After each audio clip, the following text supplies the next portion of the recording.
J'aime le cinéma vérité quand il touche à des sujets comme ceux de la santé mentale, par exemple.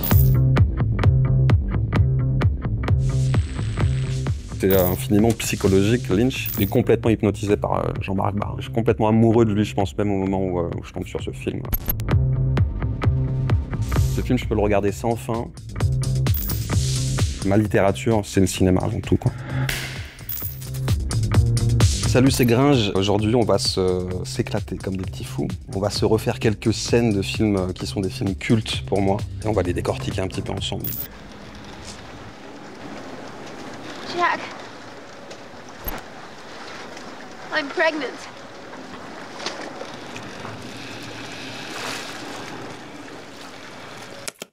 Magnifique Jean-Marc Barr qui campe le personnage de Jacques Mayol et qui est incapable de répondre à l'appel de l'amour terrestre, incarné par Rosanna Arquette. C'est un film moi, qui m'a accompagné pendant mes vacances adolescentes à la mer. J'écoutais la BO d'Eric Serra, ça me transportait littéralement. On en oublie quasiment aussi l'intrigue principale qui est à la base, qui est un concours d'apnée, quoi, une compétition d'apnée. On finit par zapper ce truc.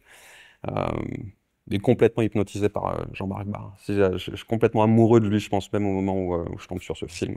Je me retrouve dans ce genre de personnage complètement en dehors de tout. Et puis, c'est un film sur le mythe de l'enfance, du paradis perdu, de l'enfance, de l'innocence perdue, de la quête du père absent. C'est des thématiques qui me sont aussi familières, ça, que j'ai pu aborder dans Enfant Lune, le premier album. Et j'ai passé tout mon temps à fuir, un peu comme mon père l'a fait. Non, il m'a jamais vraiment vu grandir, je peux pas être son portrait craché. Il est le contre-exemple parfait, si je l'aime, je garde une part de méfiance. Moi j'ai juste hérité de son nom, écrit sur un acte de naissance. Le pouvoir du cinéma opère toujours sur moi énormément, quoi. Ça a commencé petit avec la télé, mais je me levais tôt le matin avant l'école, tu vois, il fallait que j'allume cet écran et j'étais fasciné par ça. Le cinéma, c'est une grande partie de mon héritage culturel, quoi. Il y a le théâtre, la musique, mais c'est beaucoup le cinéma. Et ma littérature, c'est le cinéma avant tout, quoi. Where's Alice? Alice who? Her name is Renee. If she told you her name is Alice, she's lying. And your name? What the fuck is your name?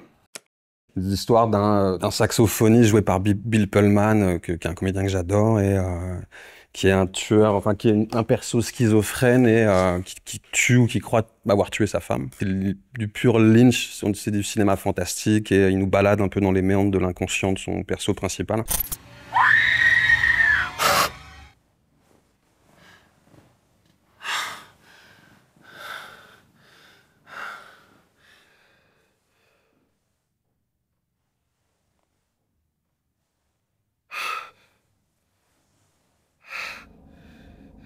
C'est un film sur la schizophrénie. Moi, c'est un sujet qui me parle beaucoup. J'ai mélangé les voix avec mon petit frère sur un bouquin qu'on a sorti il y a 2-3 ans qui s'appelle Ensemble on a beau en silence. On avait construit une petite espèce de labyrinthe de dédale narratif et c'est ce que fait Lynch dans beaucoup de ses films. Et c'est ce qui me plaît beaucoup, moi. La manière dont il joue avec nous, avec la temporalité, avec les lieux et la facilité qu'il a de nous perdre. C'est compliqué de décrypter du Lynch au premier visionnage, tu vois. Et en creusant un peu, tu te rends compte des différents niveaux de lecture, de la complexité de ses personnages et de son histoire, de son intrigue. C'est infiniment psychologique, Lynch. J'adore ça. David Byrne is an artist. Well, you did that when you were performing. Fuck I was, David. The fuck I was. I was a fucking pop star. And I just wrote jury songs because they were all the rage and made tons of money. Just depressed songs for depressed kids. And Ce couple-là, This Must Be the Place de Sorrentino, pour Sean Penn. Clairement. Il est là, une espèce de rocker à la retraite sur le retour, qui s'emmerde ferme dans sa vie, qui porte sa léthargie comme une espèce d'armure, qui rejette le monde extérieur, son maquillage de Robert Smith. C'est, comme tu dis, un comédien protéiforme qui sait tout jouer, qui sait tout incarner. Et c'est fou pour ça, hein, quand même, de voir un comédien virtuose. This Must Be the Place by Arcade Fire.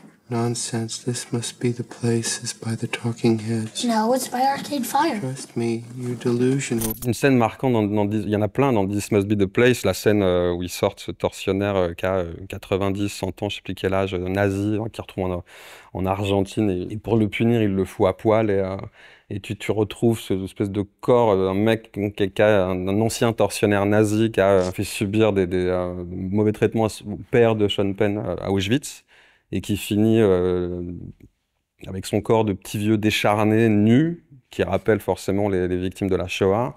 En ça, je trouve le cinéma engagé et sur le plan symbolique aussi, tu vois, politique et symbolique de Sorrentino, je le trouve puissant. C'est des images qui restent, tu vois. Christ's sake, what's funny about that? Well, Jesus, I mean, you guys do nothing but complain about how you can't stand it in this place here, and then you haven't got the guts just to walk out? I mean, what do you think you are, for Christ's sake, crazy or something?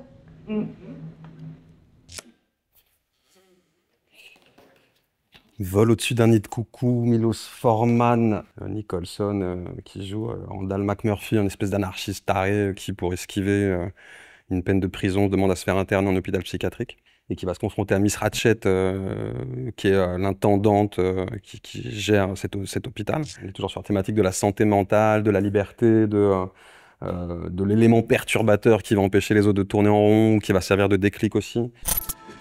Excuse me, miss. Do you think it might be possible to turn that music down so maybe a couple of the boys could talk? That music is for everyone, Mr. McMurphy. Yeah, I know, but you think we might ease it down a little bit so maybe the boys didn't have to shout?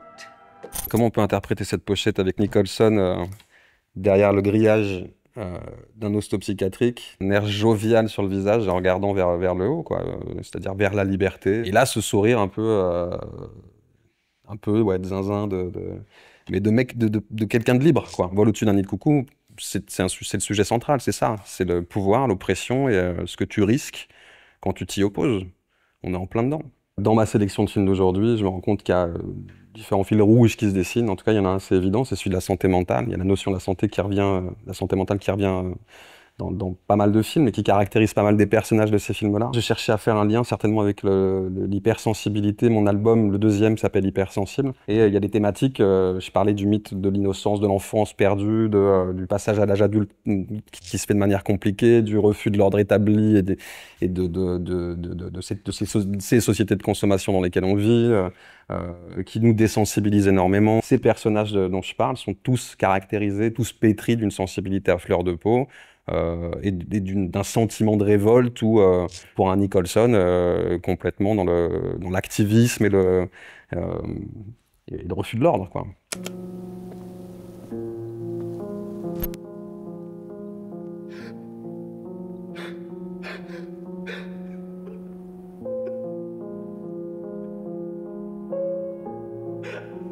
Je l'arrête là, même si c'est magnifique. Encore une composition de jeu incroyable de Lee Byung-hun, qui est un des comédiens fétiches de Kim Ji-woon, qui est le réalisateur de I Saw the Devil, J'ai rencontré le diable. Ça a été pareil, une claque de cinéma, une expérience viscérale. Ce flic meurtri qui a perdu sa femme et qui se venge tout du long chaque fois qu'il croise ce tueur, il lui fait avaler une espèce de gélule GPS pour le tracer partout où il va. Et il attend toujours que ce tueur passe à l'acte ou soit sur le point de passer à l'acte, c'est-à-dire de violer ses victimes ou de les découper ou en tout cas de leur ôter la vie, pour intervenir et le faire souffrir.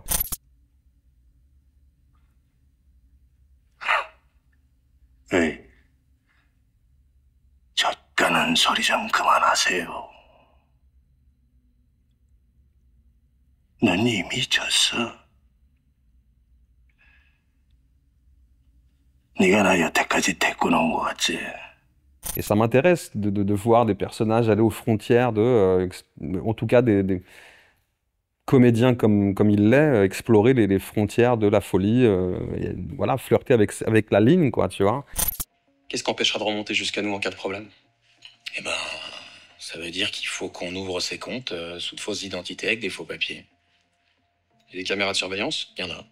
Alors comment on fait pour pas se faire détroncher la gueule en arrivant au guichet, nous? Choisir mes rôles en tant qu'acteur, c'est un bien grand mot parce que il y a des comédiens très installés et que moi j'ai un orteil dedans. On me confie des rôles alors qu'ils sont jamais trop éloignés de moi en termes de sensibilité. Par exemple, dans Citoyen clandestin de Laetitia Masson, elle m'offre le rôle d'un militaire qui est beaucoup plus dur dans le livre de Doha. C'est une adaptation d'un bouquin policier de Doha. Celui que j'incarne dans la série, moi, est vachement plus dur dans le bouquin.